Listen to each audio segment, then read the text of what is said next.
Today's opening day for the rest of the minors, and Baseball America named 7 prospects primed to bounce back in 2023. Let's talk about it. You are Locked On MLB Prospects, part of the Locked On Podcast Network, your team every day.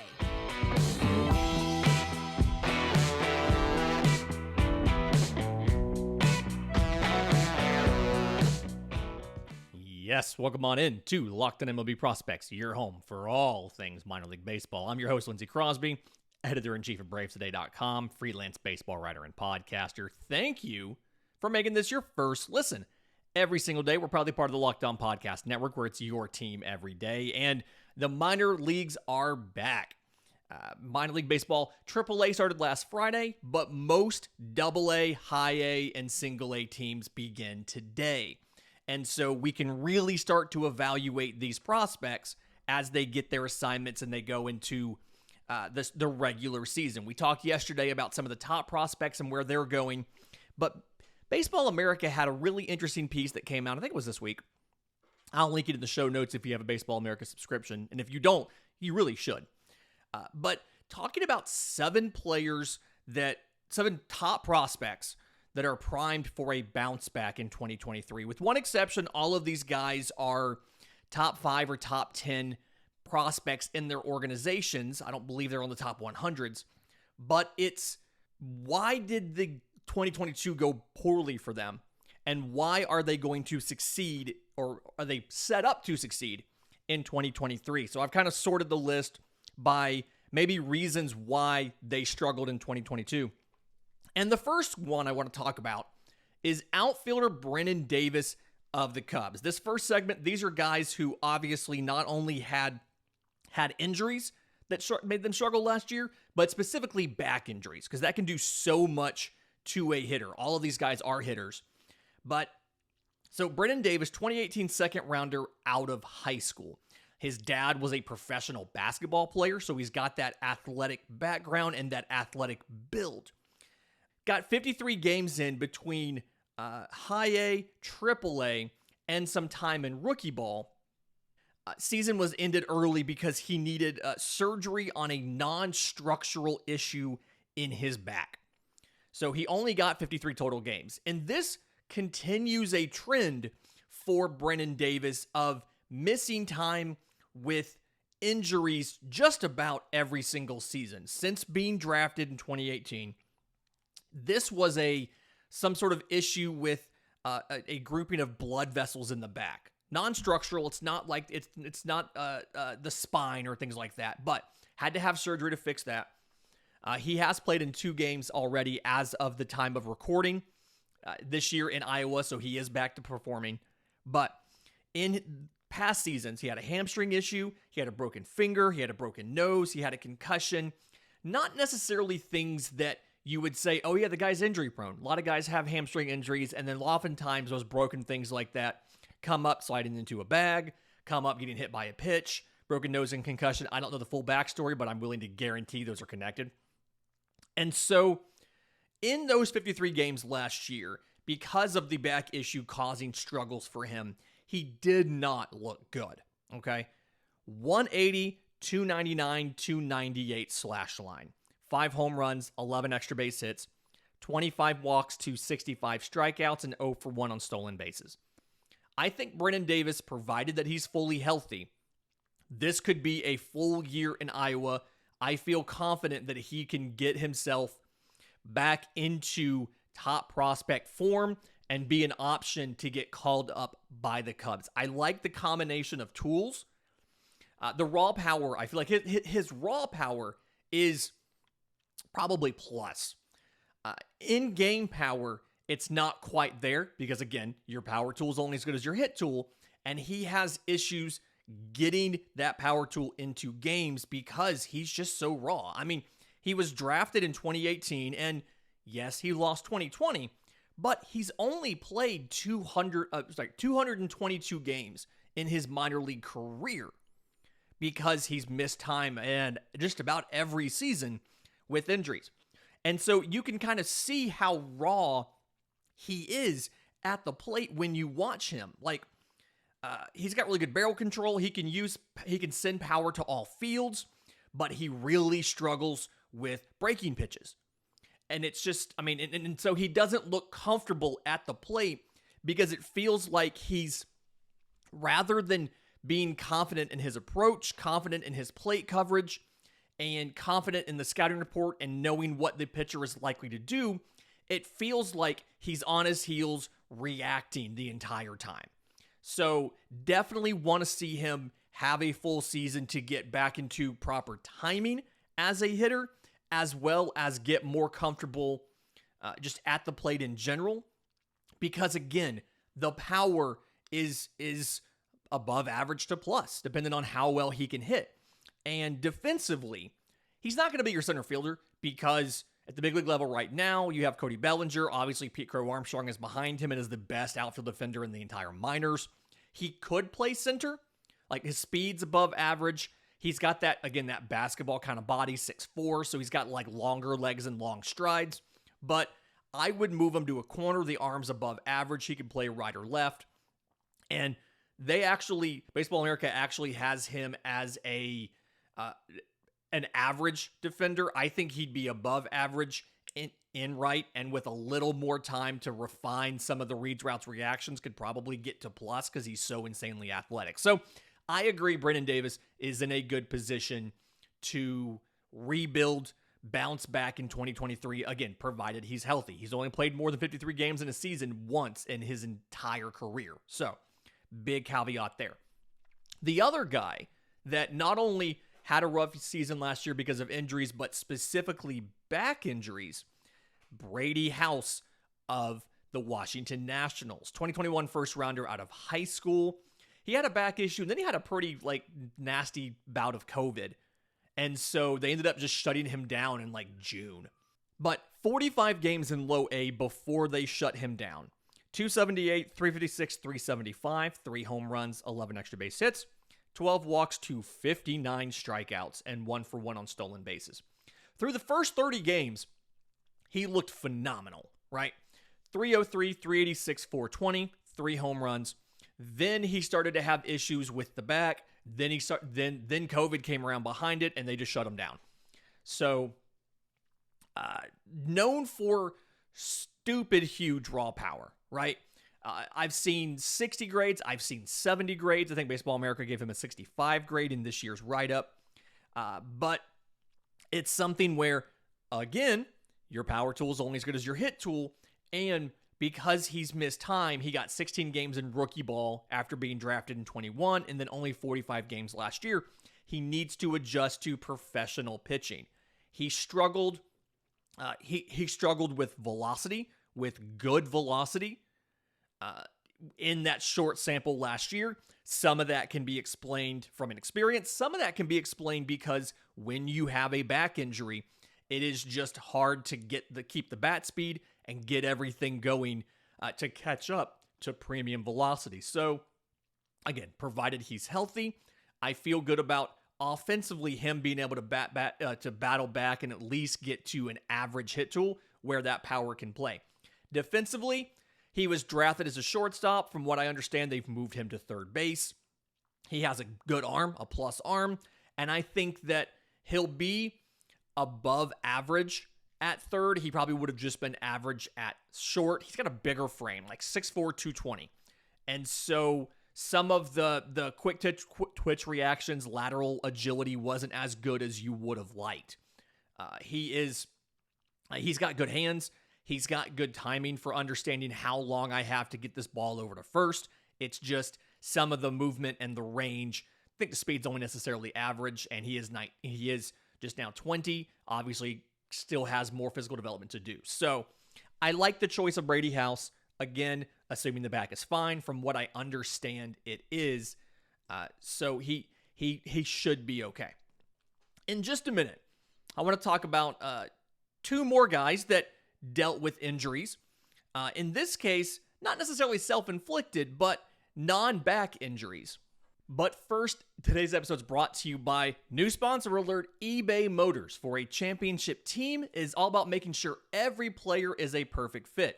It's the exact same when it comes to your vehicle. Every part needs to fit just right. So the next time you need parts and accessories, head to eBay Motors. With eBay's guaranteed fit, you can be sure every part you need fits right the first time around. Just add your vehicle to My Garage and look for the green check to know the part will fit or you will get your money back. Because just like in sports, confidence is the name of the game when you shop on eBay Motors. With over 122 million parts to choose from, you'll be back in the game in no time. After all, it is easy to bring home a win when the right parts are guaranteed. So get the right parts, the right fit, and the right prices on ebaymotors.com. Eligible items only. Exclusions do apply. Today's episode is also brought to you by our friends at Built Bar. The Built March Madness bracket is just about done. We are in the final round of voting. Unfortunately, Churro, my favorite, did not make it, but we are in round 4 right now. Salted Caramel versus Brownie Batter Puffs. The winner will be crowned the best Built Bar of all time. I am a little bit frustrated. Churro lost in the very first round, but it lost to Salted Caramel Bar, who is in the championship. So, they probably would have made a deep run if not for the fact they were up against one of the championship teams. So, go to BuiltMarchMadness.com to vote for one of these two. When you do that, you'll be entered in a drawing where 50 lucky Locked On listeners will get a free box of Built, and one Locked On fan will get a 12-month subscription to Built to have the best bars or puffs delivered monthly straight to your door. So run to BuiltMarchMadness.com right now to vote for either Salted Caramel Bar or Brownie Batter Puff. While you're there, grab a box or head to your closest Walmart in the pharmacy section or Sam's to try Built today. Okay, so looking at this Baseball America 7 prospects primed to bounce back in 2023, the next one I want to get to is catcher Henry Davis of the Pirates. We've talked about Pirates catchers now 2 straight days because we talked about Endy Rodriguez yesterday, but Davis's year last year was cut short because of multiple wrist injuries. So 2021 first rounder out of Louisville, the catching powerhouse that just generates tons of catchers. 59 games between low A, high A, and double A. 264, 380, 472, 10 home runs, 23 extra base hits, 21 walks, 251 strikeouts, and 9 of 11 on stolen bases. Here's the issue. He missed time. He had multiple left wrist injuries, and it's because he crowds the plate so much that he was hit by 20 pitches. Like, by comparison, he had 23 extra base hits. So the problem here, and they've asked him to back off of the plate. It's his approach. It's a very, very aggressive approach, right? So he's a big guy, 6'2", something like 215, 220, and he's got plus power as a result. But something that he does, he has a very unique stance. Just it's unorthodox, unconventional, but he stands literally as close to the plate as you can. He doesn't want to give up anything inside. I don't know if that's a mindset, I'm aggressive, or if that's I know that I struggle to turn on an inside pitch and pull it, and so I don't necessarily want to give them any space to throw inside. But he got hit 20 times last year. Going back to college, same thing. He had a year, one of his seasons in college, he got hit double-digit times. He led the team in hit by pitch because he crowds the plate. And yes, you get on base, but if you're going to miss time because of injury, maybe that's not necessarily a trade-off that is worth it. When I look at some of the stats and things like that, he looks like he struggled statistically with inside pitches. So I think part of it is just trying to avoid getting trapped inside, and then part of it is the aggressiveness. But either way, he needs to back off the plate a bit, if nothing else, than for his health. Defensively, he needs more work as a catcher. He finally, him and Endy Rodriguez got separated so they could both catch every day. His arm is a plus arm. Little bit of inaccuracy issues. So like the arm strength is there, but you got to get it on a line to the bag. He's still a little bit stiff athletically, like moving laterally on his blocking, needs work on his receiving. There's been conversations, as I understand, about should we move him to left field or right field? The speed's only fringe to average right now, but you could probably make it work in a corner provided you had a strong center field defender next to him. So they've had those conversations, but the big thing for Henry Davis, stay healthy, stop getting hit by pitches, man. Like just back off the plate a little bit, maybe open the stance a bit so that you're better prepared to come after something inside. But when you crowd the plate like that, you get hurt. And availability is one of the most important things. You need this development time. You need to stop getting hit so much by pitches inside. The other guy that I grouped in with him, and he had a different injury. He had a quad strain that kind of came back and forth and would come and go. But Luis Matos, outfielder for the San Francisco Giants, 2018 IFA, and he got 94 games in between rookie ball and high A. He missed almost all of May with this quad strain, and then he reported it didn't quite feel right for a good portion of the season, and you can kind of see some of that in his stats. 215, 280, 356, 12 home runs, 28 extra base hits, 28 walks to 66 strikeouts in 94 games. So we're not worried about the strikeouts here. And 11 of 14 on stolen bases. Had a really good year in 21. The injury really affected him last year, but also he made some changes. So he struck out a lot in 2021 as far as very aggressive approach. I say a lot.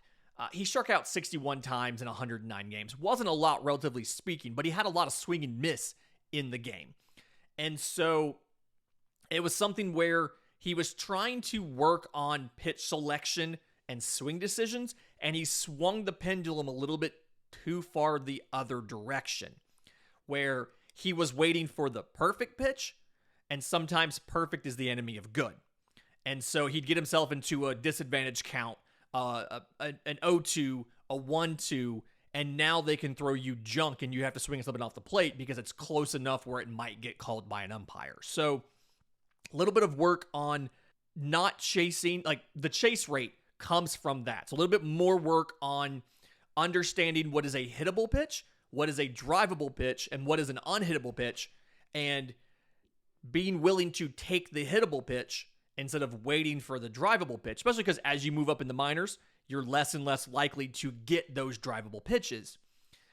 And then also working a little bit biomechanically to keep the bat path consistent and keep his base in line. So sometimes biomechanically he wouldn't be synced upper and lower halves, and we've talked about this before, the kinetic chain from your feet all the way up and through your arms to generate power into your swing. He's listed in Baseball America as above average power. I still think he's got plus power potential, but it comes back to streamlining some of those mechanics, and some of that may have been trying to avoid using the quad too much because of the quad strain. I don't necessarily know for a fact why he wasn't staying in sync in his swing. That may have been part of it, so he may look better this year. Probably, I would assume, going to go back to high A, given the results and given the numbers last year. Again, 211, 275, 344 in high A. I'm going to assume they send him back there, but maybe he goes to double A. I don't actually have that in front of me right this second. Defensively, can play center field at a perfectly average level, average speed, average defense. Arm's a little bit above average. I think that if you move him to a corner, you're going to get better defensive results out of him. You can put him in right because the arm is better. And he has really good instincts. Like the reads, routes, reactions are good. So he could be above average in a corner, whereas he probably just would be average in center, and he'd have he'd have just an average range. And you kind of want those rangy guys, especially given what they have to deal with in San Francisco with that wild right field and the triples alley there. In just a minute, I want to get to three shortstops who had not injury, but more of self-inflicted issues last year. But first, today's episode is brought to you by our friends at So Rare, another new advertiser to the network. So this is a revolutionary fantasy baseball game and marketplace that changes you from a fan into an owner. You have officially licensed digital cards from the Major League Baseball Players Association featuring players from all 30 teams. The idea is you collect, buy, sell, and compete with the player cards against other opponents to generate fantasy teams. Win or lose, you still owe the cards. There's no cost to play the contests. And the more you win in these fantasy contests, the more you advance getting better cards, next level competition, and rewards. They have rewards as far as whether it's merchandise, whether it's, again, better cards, things like that. So what you'll do is you'll have 7 players on your team: a starting pitcher, a relief pitcher, a corner infielder, a middle infielder, an outfielder, an extra hitter from whatever position you want, and a flex player. Can be anybody, pitcher, hitter, except for Shohei Ohtani, because he's just like, he breaks the game. And then there's 2 competitions a week, Monday through Thursday and Friday through Sunday. At the end of the week, they take the leaderboards and you win rewards, rare cards, game tickets like 2 MLB games, merchandise, signed jerseys, VIP experiences, all of that kind of stuff. So head to Sorare.com/lockedon. It's SORARE.com to draft your team of free player cards, set your lineup, and start competing today to win epic rewards. Again, that's Sorare, SORARE.com/lockedon to start playing today. Okay, so the last 3 prospects primed to bounce back in 2023, according to Baseball America, I grouped these guys together because they're all shortstops, and they all kind of dealt with some self-inflicted wounds last year. So the first one, shortstop Orelvis Martinez of the Toronto Blue Jays. 118 games in Double-A after being a 2018 IFA. 203, 286, 446. 30 home runs, 45 extra base hits, 40 walks to 140 strikeouts in 118 games, and 6 and 9 on stolen bases. He has ridiculously huge power. Okay? It is, I've seen 60 grade, I've seen 70 grade. It is stupid huge power. The exit velocity is nuts. He can send them, he can pull them, he can send it opposite field, he can send it out to center, whatever. The issue is your power tool is only as good as your hit tool, and very, very aggressive at the plate. He's a fastball hitter, and so he's looking to swing at the first pitch, thinking a lot of minor league pitchers open you on a fastball because that's what they're most comfortable throwing. When he got to Double-A, he completely got exposed on this, okay? And so then he'd get into a disadvantage count, and so then he'd have to start chasing, he'd expand the strike zone, and it was an easy out for a lot of pitchers. So he's, again, really good at hard contact, great launch angle, gets the ball up in the air with enough power behind it to get it out. It's just he has to get a lot better at pitch recognition, understanding what's a strike versus what's a ball, and then holding up and not swinging at those strikes so that he can get himself, his hit tool high enough where that power plays in games. So I believe he's going back to Double-A New Hampshire this year because, again, he batted 203, 286, 446 last year. 30 home runs. Like I said, when he gets into one, it's gone. It's just a matter of getting into one. 140 strikeouts in 118 games. Defensively, he's athletically, he's fine. The arm is really good. So I'm not going to stick it short. He's going to move to third base. But I do think that he'll be at least fringe to average at third base because he's decently athletic. And again, that's a big arm and can really help him with the good accuracy of getting guys out at first base. So I expect him to move to third sometime soon, maybe this year, I'm not quite sure, but I expect him to move to third base. The second guy, 2017 IFA by the Mets, shortstop Ronny Mauricio. 123 games in Double-A last year, 259, 296, 472, 26 home runs, 54 extra base hits in 123 games, 24 walks to 125 strikeouts, and 20 of 31 on stolen bases. Another guy, plus raw power, can just crush a ball. Similar power to Francisco Alvarez and Brett Beatty, okay? The issue here, again, swing decisions. He is a very aggressive swinger, same thing as Orelvis Martinez, very early in the count, And so, again, he gets himself into disadvantaged counts. And when he does that, now he has to expand the zone and he has to chase. He was one of, this is a great stat from Baseball America, he was one of 12 hitters in the minor leagues over the last 2 years, so 21 and 22, that got at least 800 plate appearances and had an on-base percentage below 300.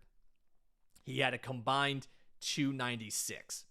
So there's work to be done. Now, they have said that, like, he's got the tools. In spring training, you could see the power was real, but again, it's all down to the approach. When you look at him defensively, there's versatility here. He's good enough to play shortstop despite the speed being below average. The arm is a good arm, can make up for a lot of issues, but the accuracy isn't quite there. He had, write-up says he had about 25 errors, and a lot of those were throwing errors. So has to work on that. He's never played anywhere other than short, but I could see him getting some time at third, although obviously you have Beatty ahead of him, who is hopefully going to get called up soon. He left a game, I think, on Tuesday after one at-bat, so maybe I'm worried it's something with that thumb that he hurt last year. But you could possibly look at him somewhere like a left field. Again, the speed isn't great. Top-end speed, it's below average, so probably limited a bit as to what you can do. But shortstop, third base, maybe some outfield. Could see what happens there. The third guy, and probably the most controversial one on this list, shortstop Kahlil Watson of the Marlins. It started off really good last year, and then had some issues. So 2021 first rounder out of high school, 83 games in low A, and the combined slash line, 231, 296, 395. 9 home runs, 30 extra base hits, 27 walks to 127 strikeouts, 16 and 19 on stolen bases. He missed a month in the middle of the season, and it was his own fault. So 59 games in low A Jupiter. The first 59 games of the year, 221, 274, 372. And in those 59 games, 8 hits, 19 total extra base hits. Everything that wasn't a home run was a double. 15 walks to 99 strikeouts in 59 games. 12 of 12 on stolen bases. He struggled, and he struggled in a way that he has never struggled before in his life. Very good bat speed, very good ability at making contact, but he was getting very impatient, very frustrated with the strikeouts. He had an incident in early June where he struck out, I want to say 3 times in a game, maybe 4 times in a game, disagreed with one of the calls, and he grabbed the bat and mimicked using the bat to shoot an umpire. Okay. He didn't play for about 3 weeks after that, spent a week in rookie ball, and then came back. They had a whole conversation with him about how, like, this is, like, we have to fix this. This has to get fixed. When he came back, he looked better. He got 22 games in low A Jupiter when he came back. 256, 347, 454. 1 home run, 10 extra base hits. 5 of those were triples. He had more triples than doubles. 11 walks to 25 strikeouts, so he brought it down to just over once a game, and 4-7 on stolen bases. So he, shortstop, I think he's probably stretched at shortstop. The arm is plus, but I think he's probably going to end up being more of a second baseman or a third baseman. The speed is only necessarily average, probably going to tick down just a little bit as he continues to grow. He was just 19 last year. But it's all going to come back to improvements at the plate. You've got to fix the swing decisions. You've got to get better at making contact in the zone. His chase rate, 36% last year. Swing and miss in the zone, 26%. He has to get better at recognizing pitches, being a little more selective, waiting for a pitch that he can drive, and then the swing decisions. And then a lot of it is just the mental work to understand how hard of a game that baseball is. You are more than likely, if you fail only 70% of the time as a hitter, you are a good baseball player. So Something where I'm kind of chalking a lot of that up to a 19-year-old who, again, has never really struggled with the game of baseball in his life. So we'll see what happens. This is one of those things that, this is a risk that we don't talk about that comes with drafting high school players, is oftentimes everywhere they've been the best player on their team. And so you have situations like this sometimes where they get in professional baseball and they struggle. And this is why preps spend so much time in low A and high A, because they have to understand and learn how to fail in Major League Baseball. Fantastic week this week. One more show coming up tomorrow. But in the meantime, if you have questions for Monday's mailbag, I'm on Twitter at Crosby Baseball. Show's on Twitter at Locked On Farm. You can email us, lockedonmlbprospects@gmail.com, or drop your questions into Locked On MLB Prospects Discord. Links in the episode description, links in the show notes. Till tomorrow's show, remember, it's always a great time to pay a minor leaguer.